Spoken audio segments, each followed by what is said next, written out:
I was just not feeling good. Yeah. And I was hitting the snooze button every morning because I just didn't want to get up in the morning. There was a little depression-y thing kind of going on, like a dark cloud over me. And I was looking at other people and thinking, why does everybody else have this life thing figured out and I don't? Hello, and welcome to the 40 Drinks podcast. I'm your host, Stephanie McLaughlin. You know, sometime in the years around our 40th birthday, many of us start to feel what I call the ick. Like some part of your life that had been working well no longer works, and you don't know what to do about it. I know that was true for me, and I fought against it, which only made it a messier process. But having 40 drinks with 40 people over the course of a year helped me escape the influence of that ick. On this podcast, I welcome you to tap into my stories and experience, as well as those of my guests, to help you emerge from your own ick, and maybe even avoid some of the mistakes we made along the way.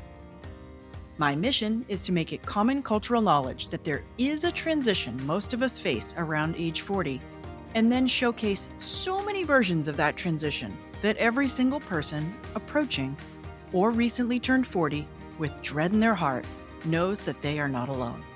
Today, my guest is Yvonne Marchese, the host of the Late Bloomer Living podcast and someone who went through what she calls a midlife questioning. Yvonne pursued a stage career in theater in New York City for many years, but around age 35, she realized it just wasn't as much fun anymore. Hi, Yvonne. Welcome to the show. Hey, Stephanie. I'm so so glad thrilled to have you here. I think you and I could probably talk for days and days about all kinds of things. So I feel like we have to really try to focus today on exactly what we came here to do. So focus. Let's try to do that. But you did just agree to be my friend, so we can keep talking after this. Absolutely. Excellent. All right. Well, let's talk a little bit about your 40 story. So why don't you set up where our story begins? What were the forces that shaped you as a child, as a young person? How do we get to your early 30s? Ooh. Okay, we're going to go back, but I'll try to make this the Reader's Digest version for you. All right. We're going to go back to when Yvonne was about 7 years old, growing up in El Paso, Texas, on the border of Mexico and New Mexico, and wanted to be an actress from very, very early on. And then we came to visit my dad's family out east for the first time. My dad grew up in Poughkeepsie, New York. So we came to visit my cousins. We met that whole side of the family. And my uncle got us tickets to go see Beatlemania on Broadway in the 70s. We drove in my uncle's van with me and the cousins and my mom and dad and my aunt and uncle. It was the 70s and it was gritty New York and it was triple X signs everywhere in Times Square. And I remember just looking out the window. My eyes must have been big as saucers. And I was like, I want to live here someday. And I was so completely in love with the energy of the city. As soon as that happened, I was like, I know exactly what I'm going to do when I get older. I am coming to New York and I'm going to pursue an acting career. I was single-minded my entire life. Wow. I studied theater in school. I stayed home for college, found a really great small theater program, was in a ton of shows because I was a big fish in a small pond kind of thing. Yeah. And got a lot of experience. Ended up getting married when I was 22, right after I graduated college, to somebody who had been my friend in high school. I'd always had a crush on him and all that. And we ended up moving to Denver. Go figure. Okay. He wanted to be a police officer. I wasn't real thrilled about the idea of him being a police officer in New York City. Sure. So we thought, well, let's try Denver. Seems like a nice town. It was really like throw a dart at the map and go, let's try Denver. And it was great. And I moved to Denver and I did a ton of theater there. Really great theater community. Loved it. So that was my early 20s. And then I started to realize that we probably should never have gotten married. We should have stayed friends. And he didn't like my theater friends. And I look back on it now and I can totally understand because I was going show to show to show. I was probably never home. Sure. And I'm sure he felt a little abandoned, you Yeah. know? But at the time, I'm like, why is he so weird around my theater friends? What's going on here? And my dream to go to New York was still very active. I Okay. still couldn't let that go. So, short story, ended up getting divorced and saved all my money for about a year, sold everything I owned, and made the move to New York. And for the next many years, I was living the dream in New York. I was auditioning, doing survival jobs, temping, like whatever it took to feed my theater habit Yeah. was what I was doing. I ended up meeting my current husband on a national tour just before I turned 30. And we dated for a long time. And we were both actors in the city. Again, living the dream. Not, it wasn't, what's the word I'm looking for? Glamorous. Okay. It was not glamorous, but I was doing exactly what I wanted to do. And so was Yeah. he. And life was amazing. And then as I approached 30, getting into my 30s, I was like, I really do want to have kids still. Mm. And I was getting tired of the gypsy lifestyle of being an actress and being afraid to go on vacations because maybe an opportunity would come up. And I just felt I didn't want to do commercial work. I didn't want to shill for somebody. Mm-hmm. And that's where the money would come from. Because theater acting, let me tell you, does not pay a living wage. So I really started to get tired of the constant hustle. Mm. And I started thinking about, well, what else might I do? And then I started thinking, oh, maybe I'll do like radio story production, a la This American Life was a show on NPR at that time. And I was Yep. completely obsessed by it. And I thought, I'd love to tell people stories. That would be so cool. But how would I do that? I'd have to go back to school. I'm too old to go back to school. Yeah. Okay, then we get married, have a baby. And then I'm like, whew, everything kind of went. And we ended up moving to Washington, D.C. so my husband could get his graduate degree in classical acting. Okay. And we took our 8-month-old baby down there with us. And I was not auditioning. I wasn't doing anything. It was a very intense program that he was in. And I was eager to get back to it until I did. And then I started auditioning again when he was done. And I'd get a call back and he'd get a call back. And he'd get a show. And I'd be like, I don't have the energy for this anymore. I Mm. just want to be with my kid now. Yeah. This is what I want. So then I stopped. I was just like, I'm done with theater. I'm done. And then I'm like, well, who am I? Right. Who the heck am I if I'm not doing that? Yeah, I'm mom, but is that all? Right. Because you had And spent your entire life since you were 7 yeah, pursuing this. yeah. So I can imagine extracting yourself from it would have been pretty scary. Big identity crisis. Yeah. Yeah.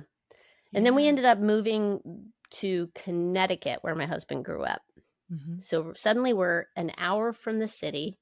We suddenly had to buy a car and we ended up with a minivan. So suddenly I'm living in the suburbs as a mom with a minivan. And I'm Oh like, my God. really, who the heck am I? What Oh my happened God. to me? Where, Yes. And, all of my friends were my husband's friends, my Mhm. husband's family. I felt like I'd been kind of swallowed up into some other life that was like, what am I doing? And I love his friends and I love his family. Sure. They're awesome, but I didn't feel like I had anything of my own, Yeah. you know? I do. Yeah. Yeah. So it was about 5 years of me going, because I had my first child at 35. I was like, wow, what am I going to be when I grow up? Yeah. And I had to go back to work full time when we had our second child. I was Mhm. probably about 38-ish. Had to go back to work full time. Coming into 2008, I got about 4 months into this job where I'd been promoted, and then I got laid off with the 2008 recession. Oh. And then I was really like, oh, holy criminy, what am I going to do? And my husband was like, don't worry about it. You're going to figure it out. Sleep on it.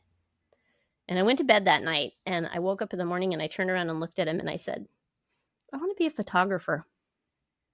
Bless his heart. He was like, okay. And we used like the last little bit on our credit card so I could buy my first real camera.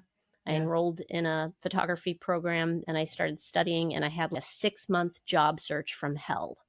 Okay. It was really challenging in that economy. Now, remember, I had grown up all this time in New York, survival jobs.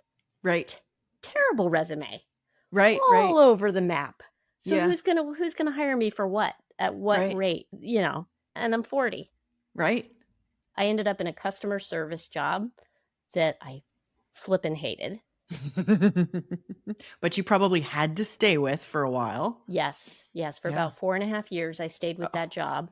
Wow. And in the meantime, I was building my photography business and I was loving it. Oh my gosh. Like but all on the side, a lot of weekends, because that's when people want photos done for family photos and things like that. And the whole point of me doing it was because I wanted to be able to do a job where I could hang out with my kids when I needed to, where I could be flexible. And it was a lot. It was just a lot. I finally went full time with the photography as I got into my later 40s. And you'd think, hurrah, yes, all is well. Except that there was something going on with me through my 40s. There was still like this. I now know that it was perimenopause, a lot of it. I've only really recently figured that out. A lot of stuff that was going on. I had a lot of physical things, minor health challenges, bursitis in my shoulder, bunions. I had a melanoma on the bottom of my foot. Oh, that's a weird place to get that. Really weird place to get that. And just like a lot of little things, you know, gallbladder surgery, blah, blah, blah, blah. List goes on. I was just not feeling good. And I was hitting the snooze button every morning because I just didn't want to get up in the morning. There was a little depression-y thing kind of going on, like a dark cloud over me. And I was looking at other people and thinking, why does everybody else have this life thing figured out and I don't? That is seriously one of the most common things that we think, because it always looks like everybody else has it figured out. Whether they're in a similar lane to yours or a completely different lane, you look at other people and you're like, how do they have it together? And I'm such a mess. And spoiler alert, nobody's got it figured out. Nobody's got it figured out. We're all struggling. There's a woman I follow on Instagram who was watching a reel just this week, and she was talking about, you know, is it your adult consciousness or is it 3 child consciousnesses stacked in a trench coat? Yeah, it's pretty much always 3 children stacked in a trench coat. That's a great image. Isn't it? Yeah. Oh my gosh. Yeah. Yeah. So I want to go back. I have one question for you. Did you ever think to go to film? I know you said you didn't want to do commercial, but you were theater for so many years. Did you ever want to go to like TV or movies or anything like that? Yeah, absolutely. But I was also very uncomfortable in front of a camera. Oh God. Isn't that That's funny? so interesting to me, because you're telling your story and I'm thinking, I literally thought to myself, no wonder she's so good on Instagram. She's an actress. Because all your reels that you put up, you're so fabulous. You're so comfortable in front of the camera. Thank so you. I'm sitting here thinking, why didn't you go to TV or movies? That is hard won. Thank you. I really appreciate that. I forced myself to start getting on camera so that I could try to build an audience for the podcast. Yeah. It was super duper uncomfortable. And, you know, you also think that as an actor, you'd be comfortable doing public speaking, which was also not the case for me. If there was ever a time when I had to get up in front of people to speak about something that was important to me or from the heart without a script, I would dissolve into tears. Just be overwhelmed with my feelings about it. I got a lot of feelings and stuff. I got a full of feelings. And they would all bubble up, and I'm not good at holding back. I'm a heart on my sleeve kind of person. Okay. And so public speaking terrified me. Mm. And it was totally different than acting. You know, if you're in a theater production, you've got a script, Yep. you've got A a character. rehearsal process. Yeah. You're surrounded by a bunch of other people, even if it's a small show, even if I'm like completely the lead and I am the one person on stage or something like that. There's this whole process that supports you as a performer, which is lights and sound and costume. Man, sometimes I'd put on a costume for a character and I could literally feel everything click into place. Yep. It was like click. Oh, yeah. Yeah. Now I know who this person is. Yeah. And it was all about telling the story. And that whole process fascinated me. Mm-hmm. But to get up and speak in front of other people the way I am now was inconceivable to me. Yeah. And it's only because I started the podcast that starting a podcast changed my life, which we may need to go back a minute Okay. to talk about how that happened. Yeah. Let's. So that point in time where I'd gone full time with photography and I still wasn't happy. About how old were you then? 48. 48. Okay. And so I was approaching 50, saw that coming up, and I'd been hitting the snooze button every morning. I'd get up late, and then the kids were slow moving because kids are slow moving. And I would be mad at them for not getting their shizzle together sooner. I'm like, come on, we're late. Get your lunchbox, get your stuff. And I'm like, there was this morning that I was yelling at my kid to get going. And we got down into the car, and I looked in the rearview mirror, and I see these big crocodile tears coming down his eyes, coming on his cheeks, because mom has been just hellacious. Yeah. And I realized that I had been having my own adult tantrum to try to get my kid to get out the door on time. Wow. And it broke my heart. Yeah. And I was like, this cannot go on. I don't want to be that mom. Yeah. And so, you know, I started down the self-help aisle of the bookstores, and I listened to a lot of podcasts, love podcasts.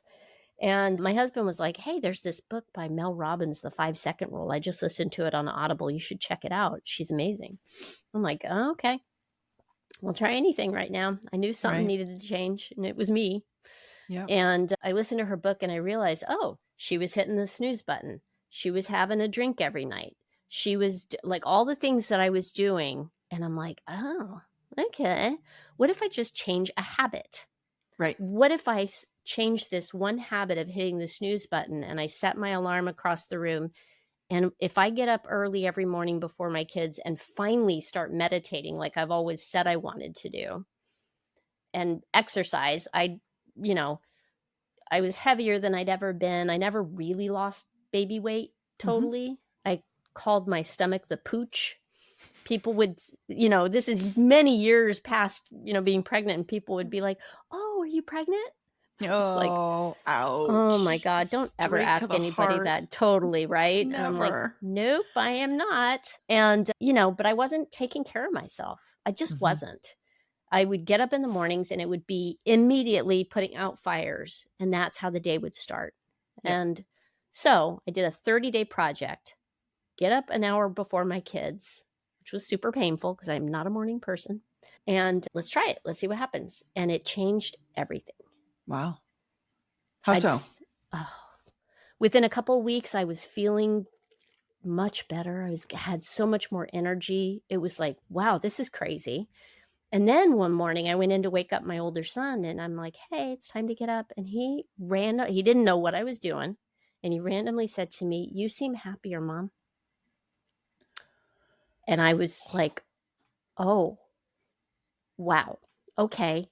So that's everything that I need to know right there, that I'm on the right track and that I need to keep going.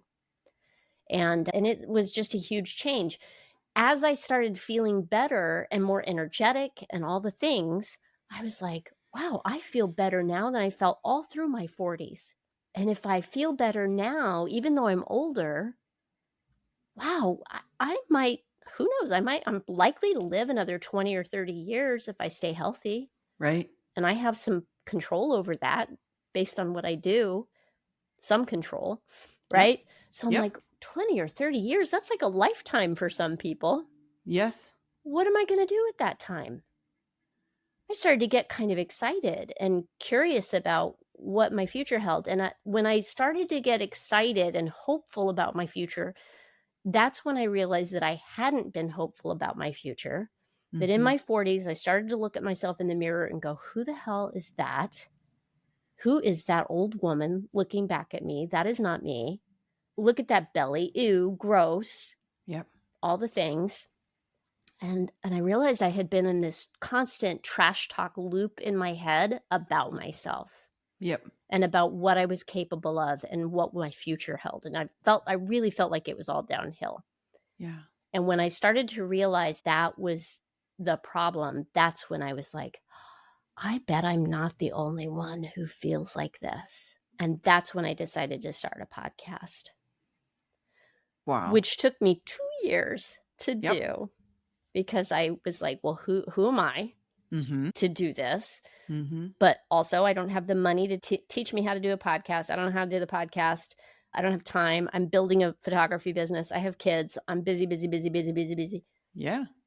But when I Right. realized that the main thing holding me back was the imposter syndrome and that it was really all of the who am I, who would even want to listen to me, what's one more voice out in the world, Yep. that's when I knew I had to do it. Mm. Because the idea wouldn't go away. For 2 Yeah. years, it literally was like this little voice in the back of my head. Do a podcast, Yvonne, do a podcast. So when I did, oh my gosh, everything changed. I thought, you know what busted it wide open for me, Stephanie? Is that I thought, okay, well, maybe the podcast is never going to be successful, in quotes, Right. but who am I going to have to become in order to do this? That's the juice. Is who I have to be to make the podcast happen. Interesting. I believe so much in what I'm trying to say to people because I think that a lot of people don't know they're doing this to themselves, that there's this internalized ageism that is holding us back. Yeah, there's external ageism that is certainly out there that is, In the hard to world, deal yeah. with. Yes, hard to deal with. But what we're telling ourselves is even more the problem. And I don't think people are aware of how much ageism they carry within themselves towards themselves Yeah. and what they're capable of. So that's when I had to get out of my own way and learn how to do some public speaking and make myself go on camera and do all the things. That's so funny because before we started, you said you had recently listened to my episode with Stephanie Rose, and now I understand why you were relating to her so well, because she was talking about thinking about her future self and what thoughts would that person have, what actions would they take, so there's a very similar kind of process there about who would I have to become to do this thing that I want to do. So Yes. that's really interesting. I read something recently, Steph. I wish I could cite the source on this, but that people in general have a hard time thinking of their future self as themselves. It's like a different person. Right. And so very often the choices that we make here and now are all about the person we are here and now. And it's very hard to relate ourselves to who that person is 20 and 30 years from now because it's almost inconceivable. Right. Well, and here's the way I think about it. I look backwards 20 and 30 years, and I think of it as that was a different lifetime. That was a different person. Like I can be amused by her, or I can be, nostalgic about her, but we have almost nothing in common other than the meat suit we walk around in. Yeah. That fabulous 20-something who was, tearing up the world, she was great, but I'm a completely different person. And so it's interesting. I love the way you're saying this. We think of our future self as someone different, but if we take that concept and we throw it backwards, maybe that helps us to gain some of that separation so that we can think about our future self as a different person. Yes. There are That's 2 really powerful exercises that you may have heard of. It's certainly not me that came up with this, but the idea is to think of yourself, project yourself into yourself like 10 years from now or 20 years from now. Pick a number and write a letter from your future self to your current self and say, "Thank you for everything that you did to get me to where I am now." yeah. And what that does is it ties you into, well, what do I really want for my future self 10 or Mhm. 20 years from now? What do I want that person to be? And if you can make it feel like it's in the present, Mhm. it kicks you into it being in actual existence. So Yeah. sometimes when I imagine myself 20 years from now, okay, I'm 55 now. I'm going to be 75 in 20 years. If I think to myself, okay, me at 75, I'm going to put this in the present. I feel energetic. I am still out going for walks. I might have grandkids. I'm playing Mhm. with my grandkids in the pool. I'm active. I'm doing work I love. Yeah. And I start to take all of that and make it in the present. And then I can go back and go to myself now at 55 and go, thank you. Thank you for working out. Thank Right. you for taking care of yourself. Thank you for all the relationships you built, all of that. And Yeah. then the neat trick to do too is to go back from yourself now and write a letter to yourself 20 years ago Oof. and say, thank you so much for what you did to bring me to where I am. Yeah. Super Oh, powerful. goodness. Yeah. Yeah, that is super powerful. I'd have to think about what I was doing at 32 that would have set me up for what it is I'm doing now. That's interesting because it does feel like a whole different life, but I would have to go do some homework.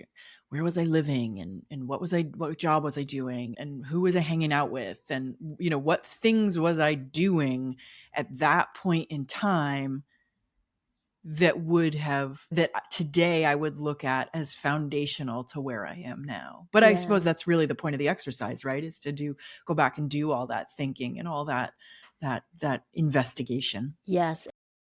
Hi, we'll get back to the conversation in just a minute. With 100 plus episodes now under my belt, I have been thinking about how I can continue to make this show better.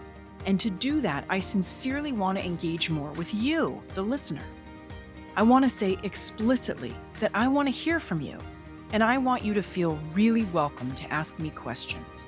Ask me anything you ever wanted to know about turning 40, about this 40 transition, about what my guests have shared of their stories, or I've shared of mine. I also want to say out loud, because I don't do it enough, that if you want to learn more about the 40 transition, please consider getting on my email list, where I explore the topic in different ways than I do here in my guest episodes. And if there's anything you'd like to hear more of on the 40 Drinks podcast, I am open to your suggestions. My biggest goal is to be a resource for those of you going through this transition. So if there's something else that might be useful to you, please let me know. You can do all of that on my website, 40drinks.com, and don't forget to spell out the word 40. There's a contact button right at the top of the page if you want to drop me a line, and there's a subscribe form as well if you want to get on the email list. And finally, if you're enjoying today's conversation, hit subscribe, leave a review, or share this episode with someone who might appreciate this exploration of midlife's twists and turns. Your engagement helps me to continue to bring these amazing stories to light. All right, back to the show. One of the things that I really related to in your conversation with Stephanie Rose was the idea of the story we tell ourselves. Mm-hmm. And she was kind of rewriting her story about her younger self. Doing that letter to yourself is a way of rewriting your story about your earlier life, Mm-hmm. because everything that you have done, in fact, has brought you to your here and now. Right. But you may be telling yourself a story about yourself from 20 years ago or 10 years ago or 5 years ago that is punishing, that Yep. is, why have you always been this way? Why did you do this? Why did you do that? I'm bad because blah blah blah. When maybe if you can go back and find the things that you did that brought you to what is going on in your life that you are actually grateful for, Yep. then you can go, wow, I know it was hard when you went through that, but look at where it brought us. Yeah. I have had to go through a little bit of that exercise with regards to my health. As you and I were chatting just before we started, and as people who listen know, like, I manage a couple of chronic illnesses and have been for just about 7 years. And I have to always be really careful of the language that I use, because language is so powerful and stories are Mm, so powerful.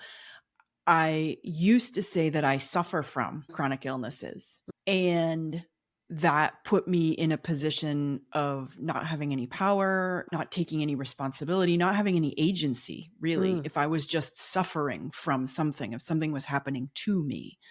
So I very consciously say that I manage yes. chronic illness, So because much that more empowering, it's right? so much more empowering. You're And managing it. I am doing that. Yeah. I am taking care of me. I'm taking care of my health. And it also, to me, it might not be in that language, but in my head, it also sort of says that there will come an end to this, Mm, that I will get beyond this, that mm, this is not forever. I don't ever say I'm living with chronic illness, because mm. that is not the truth. I mean, it is a piece of the truth, but I don't want to make it sound to myself, to my body, that this is a lifelong condition from when it started to when I'm done. It's no, I am actively managing it. I am taking care of it so that we can put this phase behind us at some point. So, yeah, stories are really important. Yeah. Yeah. The other thing that you reminded me of is this exercise that I did probably in my late 20s, and it was given to me by a psychic, and it was so powerful for me. He said, at night when you go to bed, I want you to write down all the things during the day that pleased you. Didn't have to be an accomplishment, didn't have to be something you succeeded at, just what pleased you. Mhm. And it's not quite gratitude, but Mhm. it's, what did you notice that went well that day? I was like, okay, that's easy. But then once you have your list, I want you to go back and item by item, I want you to identify what talents, skills, qualities, or abilities you brought to the table to make that thing go well. I love that. I love that. What that did for me was, at the time, this is universal, this is not at the time, but I have two voices in my head. I have a very nice one and a very mean one. And at the time, the mean one was volume turned up to 11, Yes. and the nice one you could barely hear. And, she was completely buried. And so this exercise ended up doing a really nice job of equalizing those Mm. voices, because the mean one, there's a use for her in the Yeah. right way and in the Mhm. right, but it gave volume, it gave room for this nice one to think of all the reasons that I made things go well, that I I did love that. things. Oh my Yeah, gosh. I did Yeah. that for about a year and a half, pretty much nightly, and it changed my life. It changed my outlook. It definitely was a big shift in my world in my late 20s. Yeah. So, but again, it's about stories. It's about being able to, the things we tell ourselves and the things we hear going on inside our heads are really powerful at setting the tone for our day-to-day existence. As you know, that your early 40s sound like they were really challenging and a lot of work and not a lot of fun. Yeah. And I'm so glad you brought up the word fun. I didn't even do it on purpose, but now that you say that. It's literally become a current obsession of mine Yeah. to choose the option of fun Mhm. and playfulness, as Mhm. I use the word play these days, because there's so much to be had in going, how can I make this more fun? Mhm. And part of it is giving myself more time to play on my calendar, Mhm. like to go, okay, this is playtime. And I think what happens is as we're getting older, as kids, the adults in our lives are like, grow up.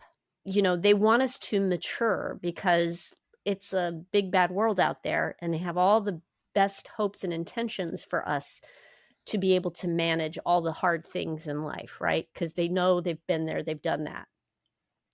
But what do we give up when we start to squash the playfulness in ourselves? We're so wired as humans. We're the otters of the universe. We are wired to play. And it's how we learn as children. Kids experiment. That's how we learn to walk, to talk, to do all the things. And it wasn't work. It Right. was play. It was, oh, can I do this? What kind of noise can I make? Just our little brains just constantly looking to evolve, right? Yep. And then we start to shut that down as we get older, so that because we have so many obligations and work, and it's time to get serious, and it's time to adult. Well, adulting Yes. sucks. Let me just Yeah, say, it does. adulting sucks. And it doesn't have to suck. It's a paradigm that we've grown up with that I think it's time to start questioning.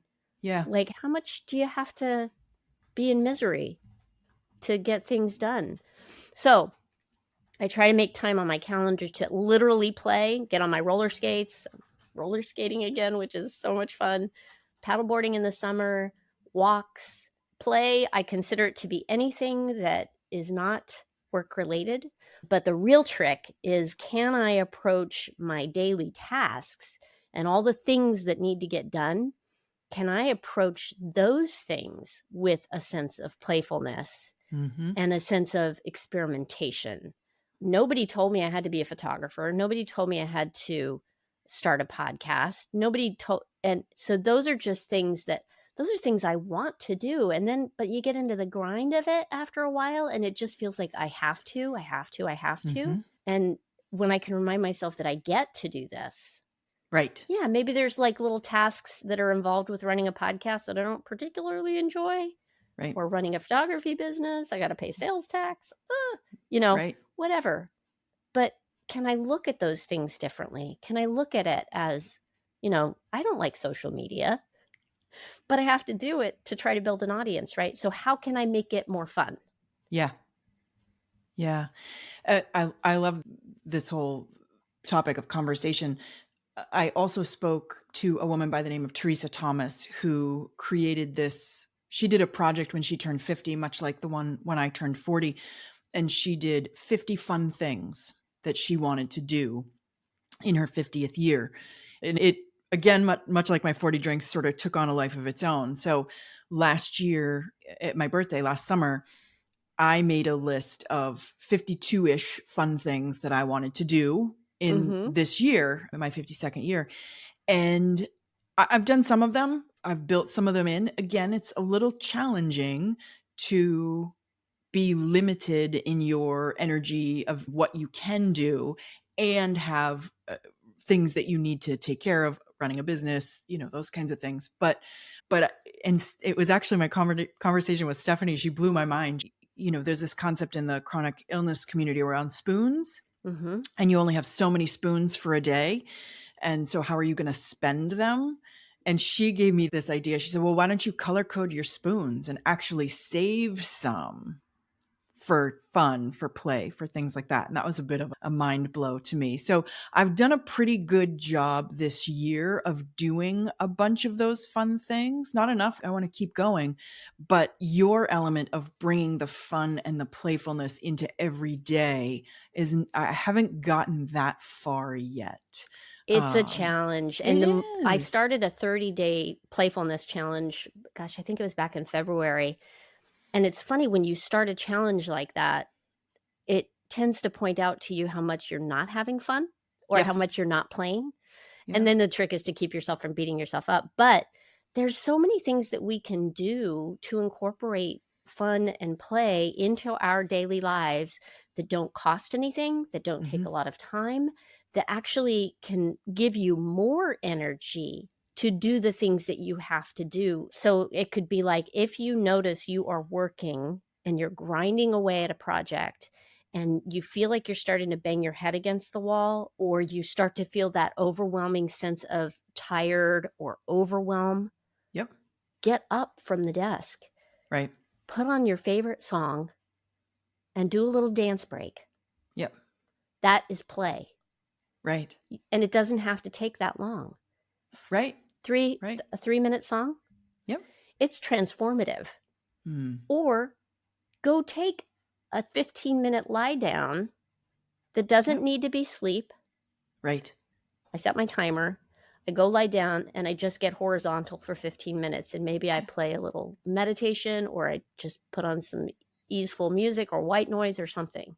Yeah. And I just know I'm rest. getting up in 15 minutes. Yeah. So it's not going to throw me off for the whole day. It's not going to, it doesn't mean I'm quitting. I'm not going to get my work done. It's just a little break. And if we can be kinder to ourselves, to allow for that sort of thing and not feel guilty about it as we do, and not feel like this is not productive time. No, 5 minutes of just breathing. If the sun is coming in the window in your kitchen and that feels good, give yourself an extra minute to just close your eyes and feel the sun on your face. Yep. And I know for myself, we get so wrapped up in the day, in the, oh, I hate it, right? The shoulds. We get so wrapped up in that we feel like we can't just stop or just take a moment or a break. But you're absolutely right. The 3-minute dance party, it's not only going to energize you in your brain, it's going to energize you in your body. It's going to get your blood moving. It's going to get you breathing. It's going to get you, your brain detached from whatever it was you were stuck on. And once you sit back down, you're likely to be more productive. Yes. Than had you just stayed and kept banging your head for those 3 minutes. Yes. And really, I'm not talking to anybody else but myself. Me too, believe me, because I'm a person who is addicted to the grind. I might be a little bit of a workaholic, Steph. Yeah. I'm just saying, that could Yeah. be a problem. Yeah. So this is actually a personal challenge that I've set up for myself. And again, I'm like, wait a minute, I don't think I'm the only one suffering from this. Yeah. I think that this is a thing that at least we in America tend to do. Yes. Yes, for sure. I know anecdotally, right? We know that the Europeans do such a much better job than we do of building in breaks and, during the day, the siestas and building in, taking the month of August off. Right. To We've got that recharge. Puritan work ethic that is Oh my part of our God. DNA and Those our freaking social Puritans. system, work, earn your keep. And Yeah. then, do you ever go play and you feel like, especially if it's in the middle of the day and you go for Yeah. a walk and somebody sees you out for a walk in the middle of the day, do you feel like they must think that I'm living the life of Riley? You know what I mean? Yeah. Well, honestly, you must look like one of those people who's got it all together because, Oh my God. right? You can Right? actually take a few minutes and go walk around the block. And I just want people to know, no, I still don't have it together. And I know that may be true because of what they're seeing on my social media and what I'm putting out there. And I also want to be completely transparent with people that I still get up under a dark cloud some days. Yep. And I have to choose to shake myself out from under that cloud. Yeah. Well, one of the things that I have done in my world as somebody who owns their own business, there are lots of things that you feel shackled to and lots of things you feel like you're supposed to be doing. Mm-hmm. And I've had to I've had to detach from a lot of that, again, because of my health. For many years, I was debilitated and I wasn't working anywhere near full time. But in more recent years, one of the things that I have done for myself is come to the understanding I've always known, but maybe I've owned the fact that I am not a morning person. And in fact, between not being a morning person and managing chronic illness, mornings are very, very challenging for me. I'm not even functional until I've been awake for an hour or an hour and a half. I don't even get in the shower until I've been awake for an hour and a half. So what I've done is I've actually shifted my world so that the alarm goes off at 8:30. I now sit up. I try not to pick up my phone. I do just a little bit of writing. I open my blinds, make sure I can see the light. Occasionally, I'll do a little bit of reading. And then I get up, I have a shower. If I'm feeling good, I'll do some stretching. So I'm like 11 or 12 to like 7 or 8. That's when I work. And you know what? I am the most productive after like 4 o'clock in the afternoon. Like sometimes I look down at my watch, I'm like 7:45. Oh my God, I got to go home. We got to eat dinner. But I'm cranking. So I have decided, because I'm the boss, that I can work from 11 to 7 or 12 to 8, or you know what, from 11:30 to 6, because maybe I don't have the energy to do the full day today or this week. Mhm. And I have become much more in tune with myself doing that. I feel better. I struggle with productivity because of all the issues with my health.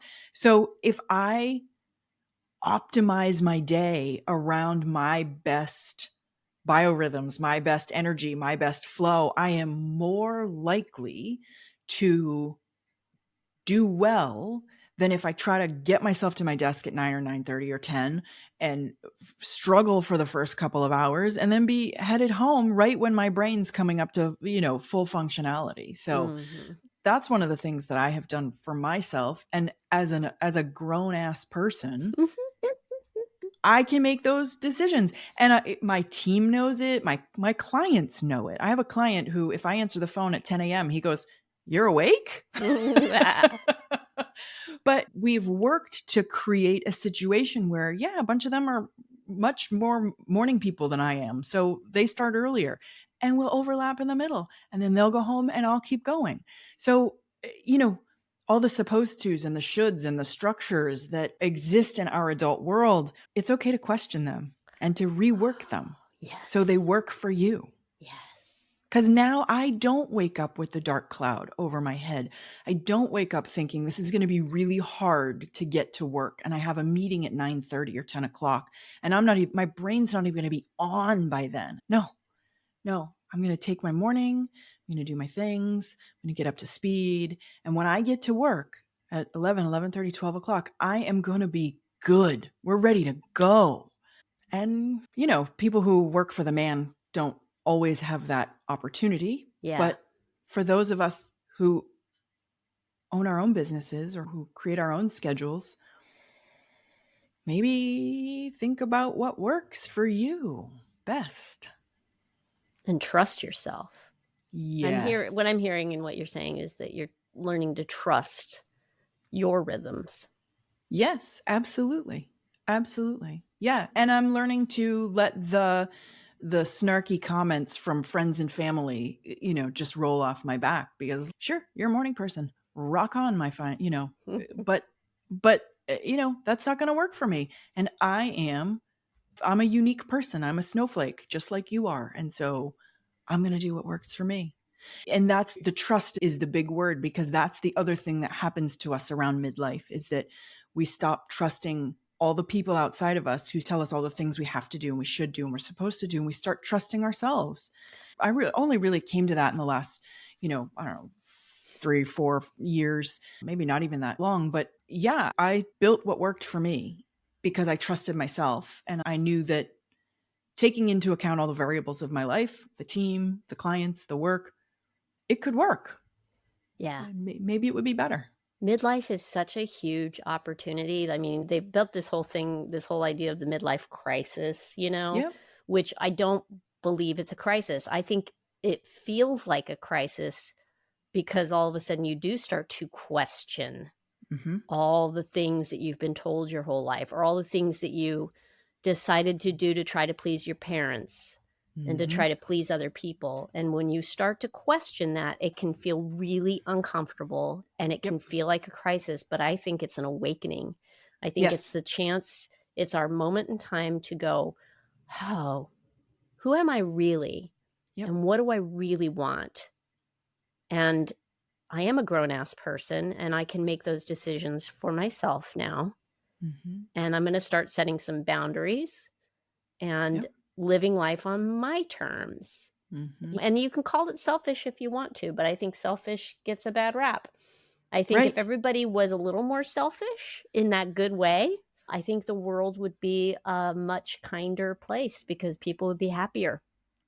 People pleasing is this funny thing. There's a lot of guesswork involved of trying to make decisions, calculated decisions to do things to please other people, and you don't really even know what's going to please them.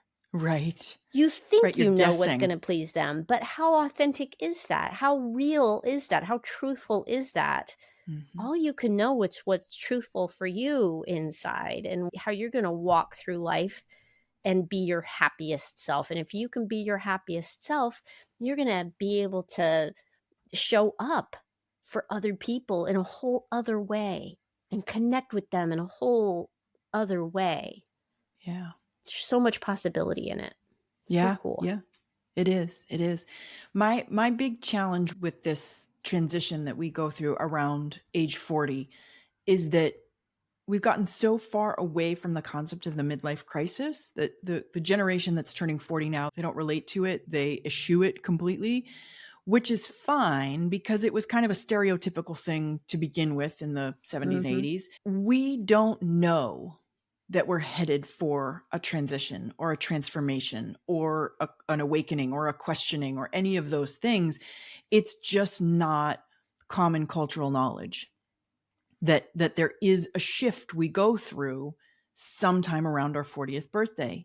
It's I was talking to one of my coaches recently, and he was saying, is it in conjunction with menopause? And I was like, well, not really, because that happens later. And that's a thing we all know, whether our mothers, sisters, aunts, grandmothers talked to us about menopause or not. We know it's a word. We know it's something we're going to face. It's something that is a little bit more broad. We're all going to go through it. But if you come back to this 35 to 45, we don't know that there's a developmental stage that we go through where we begin to trust ourselves and we begin to ask those questions and we begin to make shifts, whether small or large. And that for me is one of my reasons for doing this podcast, because I made such a mess of it. I was a mess in my mid and late 30s. I didn't know. And I thought I was the only one and all of those things. So I really want to make this part of the conversation that there's something we're going to go through around age 40. And if you just start listening to those little things bubbling up inside you, if you don't try to jam them back down or ignore them, you could probably get through it with a little bit more ease and grace than maybe I made it through by ignoring all of it. Yeah. Yeah. Well, Yvonne, I just feel like, you and I could chat for days, and I'm sure we will. I hope we will over time. But I wanted to thank you so much for being here today and for sharing your story of transition. And I look forward to growing our friendship over the coming months and years. Me too. I think this is the beginning of a beautiful friendship. Oh, I'm so excited. Yeah. Thanks so much for listening today. There were 3 things about my conversation with Yvonne that I wanted to go back to. First, one of the consistent themes in these conversations is the questioning of identity that many of us do somewhere around age 40. In the 10 to 20 years leading up to our midlife transition, we work so hard to build a life, and we become very invested in who we are as it relates to that life. I'm a corporate executive. I'm a fitness enthusiast. I'm a mom. I'm child free by choice. I'm someone who makes sure everybody else is happy. And then, when things start to shift in our lives, we have to wonder, who am I if I'm not wearing one or more of those labels? Another guest who spoke about this just as eloquently as Yvonne was Jennifer Arthurton in episode 74. In the course of about a year, she found herself divorced, an empty nester, let go from her corporate career, and bedridden with a stress-related illness. No surprise. She said to me at the time, all of my identities, who I thought I was in the world, was literally stripped away from me in a very short space of time. She also said, I was looking back at my conversation with her, she also said that she thought everybody else had their shit together. So this is such a common theme. It really runs through so many of these conversations. I remember her saying that she wondered, why is my life crumbling around me? And if I'm not a wife, if I'm not a mother, if I'm not a corporate executive, then who am I? Which just is such a great illustration of what I was saying a moment ago. We get so connected, we get so attached to these labels that are connected to the life we've built versus connected to what's internal to us. And that's really becomes the challenge area, because when things shift outside, then all of a sudden the labels no longer fit. Second, when Yvonne found herself in that really dark place of not feeling great all the time, being a frazzled mom, she knew she didn't want to be that person. And when you get to one of those places, it can feel so overwhelming because it looks and feels like everything is a mess and everything needs to change. But that is usually not true. I always think of it as like one of those slide puzzles where if you change just one thing, all of a sudden other pieces are freed up to move around and you might start putting together a new picture. And that's what happened to Yvonne. She committed to a 30-day project to get up 1 hour before her kids. And that doesn't sound like much. And it certainly doesn't sound like the answer to all of her problems, especially for someone who's not a morning person. But it did actually solve a lot of her problems. She moved one thing, and then other things started to shift in response. And I just think that is such a truism in life. Whenever we feel overwhelmed by the changes we think we have to make or we think we should make, just remember that old adage. How do you eat an elephant? The answer is one bite at a time. So make just one change and give that change a little bit of time to work itself out and see what happens. And then finally, I love Yvonne's focus on play. It's something we don't do enough of as adults. We think it's got to be serious all the time. And this is something that I struggle with quite often. I am somebody who is conditioned to do the right thing, the responsible thing, to be the good girl. And yet, I know from experience that when I play more, when I have fun more, things go better for me, they go better for my business, they go better in my health, in my life. So why is it so hard to just get up from my desk and have that little 3-minute dance party that Yvonne talked about? Oh, I don't know, but I'm going to keep working on it. And if you've got any great suggestions, please let me know. All right. Next week, you're going to meet Dhruv Sethi, who survived a toxic and dangerous first marriage. And after serial dating for a while, he met someone he really liked, but she ended up dumping him. And he finally realized that he couldn't blame his romantic results on the women he was with. The constant in those situations was him. I hope to see you next week. The 40 Drinks podcast is produced and presented by Savoir Faire Marketing Communications.